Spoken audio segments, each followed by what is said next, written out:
तो जी दोस्तों अस्सलाम वालेकुम जी। उम्मीद करने हैं कि सब दोस्त खैर खरीयत नाल होणगे। तो अज असी दोस्तों वास्ते एक इनफॉर्मेशन लैके आए हैं और वो जी इनफॉर्मेशन है साढ़े वास्ते इनफॉर्मेशन नहीं बल्कि वो साढ़े सब जितने भी असी फॉरनर हाँ साढ़े वास्ते बद न्यूज़ है। ठीक है, तो वो साढ़े वास्ते बद न्यूज़ है। वो साढ़े यानी कि जड़ा करैक्टर किरदार है वो वास्ते अच्छा नहीं है। तो असी तुहानू बाय स्क्रीन दिखाने इंशाअल्लाह। तो बराए मेहरबानी करके वीडियो नू मुकम्मल वाच करियो और एंड तक देखियो। Subscribe now and press the bell icon.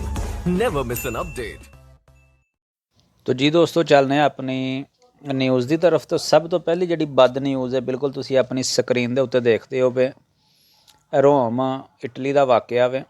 ठीक है, कुछ साढ़े दोस्त ने जेड़े इंडिया तो पाकिस्तान तो बांग्लादेश तो अफ्रीका तो हर जगह तो ऐसे ने कि जेड़े इत्थे 2 नंबर काम करते हैं। तो बिल्कुल तुसी अपनी स्क्रीन के उत्ते देखते हो पे दो साढ़े अफगानी भरा फड़े गए ने और एक उन्होंने नाल इंडियन दोस्त। 3 लड़के फड़े गए ने इस टाइम तुसी देखते हो पे बिल्कुल स्क्रीन के उत्ते। 2 अफगानिस्तान तो एक इंडिया तो 3 ऐसे लड़के पकड़े गए ने जेड़े चिरस पाउडर सप्लाई करते हैं। बिल्कुल तुसी स्क्रीन ते देखते हो पे पुलिस की काफ़ी सारी भारी नफरी जी है वो मौजूद है और बकायदा चैकिंग करते हैं पे वो जोड़े 3 बंदे ने उन्हें फड़ के ऑलरेडी गड्डी दे विच मुंतकिल कर दिते हैं।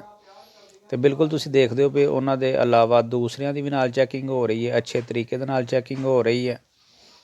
ठीक है, तो जोड़े पकड़े गए ने उन्होंने असी वीडियो नहीं सिर्फ बना सके कि उस टाइम उन्हें सानू अलाउ नहीं किया। पुलिस वालियां ने देख लिया सी ते उन्हें साडा कैमरा बंद करवा दिता सी। उस तो इलावा जितनी भी वीडियो है वो बिल्कुल असी तुहानू दिखा रहे हैं। ठीक है, यह सामने गड्डी खलोती दी है जिहदे विच उन्होंने उन्होंने फड़ के ते बिठाया बंद किया वे 3 जिहड़े दोस्त ने। ठीक है, 2 अफगानिस्तान तो ने एक इंडिया तो है। तो बराए मेहरबानी करके असी दोस्तों की रिक्वेस्ट करांगे कि असी इत्थे आए दे मेहनत मजदूरी करने वास्ते। तो ये साडा जिहड़ा सिस्टम है, जिहड़ी साडी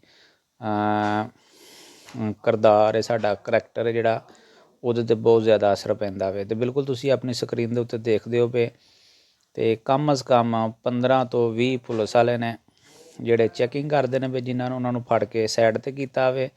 ते दूसरी टोटल गड्डी दी वो चैकिंग करते हैं पे 4-5 पुलिस वाले अगली साइड ते तुसी देखते हो पे ते पिछले दरवाजे दे कोल 4 ने 4-5 अंदर ने इस टाइम जिहड़े साडे सामने अंदर बस दे अंदर गए ने। ठीक है, तो ये साडे वास्ते बद न्यूज़। ये दूसरी जिहड़ी न्यूज़ है कि अजकल इटली दे विच लड़कियां कॉल करके ते लड़कियां नूं कह रही ने जी असी इत्थों तुहानूं कैनेडा लै जावांगे ओरिजिनल तरीके दे नाल लीगल तरीके दे नाल। तो उन्होंने तुहाडे कोलों जिहड़ा ना 500 550 रुपया पहले लै रहे हैं, 500 यूरो या 550 यूरो लै रहे हैं नाल डाकूमेंटां दियां फोटोकापियां लै रही ने। तो बिल्कुल ये सब 2 नंबरी जे। ठीक है, कोई बंदा इन्हां दे हत्थे ना चढ़े। ऑलरेडी मैनू 3 तो 4 दोस्त ऐसे ने जिन्हां दियां कालां भी आईयां ने, जिन्हां दे कमेंट भी आए ने, वो ऑलरेडी पैसे दे चुके ने। जे इस टाइम एक दफ़ा तुसी पैसे दे दिंदे हो तो समझो कि तुसी फस गए। उस बाद तुहानूं उन्हां किसी ना किसी तरीके दे नाल धोखे फरेब दे नाल किसी ना किसी वल दे नाल तुहाडे कोलों उन्हां पैसे कड्ढदे रहने ने, तुहानूं उन्हां 2 नंबर डाकूमेंट दे देने ने। ठीक है, तो तीसरे नंबर पर जी साढ़े को न्यूज़ है बराए मेहरबानी करके जितने भी दोस्त ने जिन्हों ने तीसरी वैक्सीन लवा ली दी है वो अपने ग्रीन पास अपडेट करन। अगर तीसरी डोज़ नहीं लगवाई तो बराए मेहरबानी करके तीसरी डोज़ लगवाओ। ठीक है, क्योंकि इस टाइम हर बस हर ट्रेन हर जगह ते डाकूमेंट दे नाल ग्रीन पास चैकिंग करते हैं पे बड़ी सख्ती दे नाल। ठीक है, बहुत ज़्यादा सख्ती दे नाल चैकिंग करते हैं पे ग्रीन पास भी चैक करते हैं पे ते नाल डाकूमेंट भी चैक करते हैं पे। उहदी बड़ी जिहड़ी सूरत हाल ये वे कि यूक्रेन ते रशिया की जिहड़ी आपस दे विच जंग छिड़ी दी है उस दी वजह दे नाल हर जगह ते चैकिंग करते हैं पे। बहुत ज़्यादा सख्त चैकिंग है। इस चैकिंग के दौरान ही उन्होंने ਦੋ ਅਫਗਾਨਿਸਤਾਨ ਦੇ ਲੜਕੇ ਤੇ ਇੱਕ ਇੰਡੀਆ ਦਾ ਲੜਕਾ ਜਿਨ੍ਹਾਂ ਦੇ ਕੋਲੋਂ ਚਰਸ ਬਰਾਮਦ ਹੋਈ ਹੈ। ਉਹਨਾਂ ਦੇ ਕੋਲੋਂ ਕੁਝ ਥੋੜ੍ਹਾ ਜਿਹਾ ਜਿਹੜਾ ਨਾ ਉਹ ਪਾਊਡਰ ਵੀ ਫੜਿਆ ਗਿਆ ਵੇ। ਠੀਕ ਹੈ, ਅਤੇ ਦੋਸਤਾਂ ਅੱਗੇ ਰਿਕੁਐਸਟ ਕਰਾਂਗੇ ਕਿ ਜਿਹੜਾ ਇਸ ਤਰ੍ਹਾਂ ਦਾ ਕੰਮ ਹੈ, ਜਿਹੜਾ ਇਸ ਤਰ੍ਹਾਂ ਦਾ ਜੁਰਾਇਮ ਹੈ, ਉਹਦੇ ਤੋਂ ਕੰਨੀ ਕਤਰਾਓ। ਠੀਕ ਹੈ, ਅਤੇ ਬਿਲਕੁਲ ਮੈਂ ਸਿੱਧੀ ਪੰਜਾਬੀ ਦੇ ਵਿੱਚ ਬੋਲਣਾ ਪਿਆ। ਹਰ ਭਾਈ ਨੂੰ, ਹਰ ਦੋਸਤ ਨੂੰ ਮੇਰੀ ਜ਼ਬਾਨ ਦੀ ਸਮਝ ਲੱਗਦੀ ਹੈ। ਠੀਕ ਹੈ, ਅਤੇ ਸਭ ਅੱਗੇ ਰਿਕੁਐਸਟ ਕਰਾਂਗੇ ਕਿ ਆਪਣੀ ਆਪਣੀ ਜਿਹੜੀ ਸਾਡੀ ਕੰਟਰੀਆਂ ਨੇ, ਅਸੀਂ ਉਹਨਾਂ ਦੀ ਇੱਜ਼ਤ ਰੱਖੀ ਦੀ ਹੈ, ਅਤੇ ਉਹਨਾਂ ਦੀ ਇੱਜ਼ਤ ਨੂੰ ਬਦਨਾਮ ਨਾ ਕਰੋ।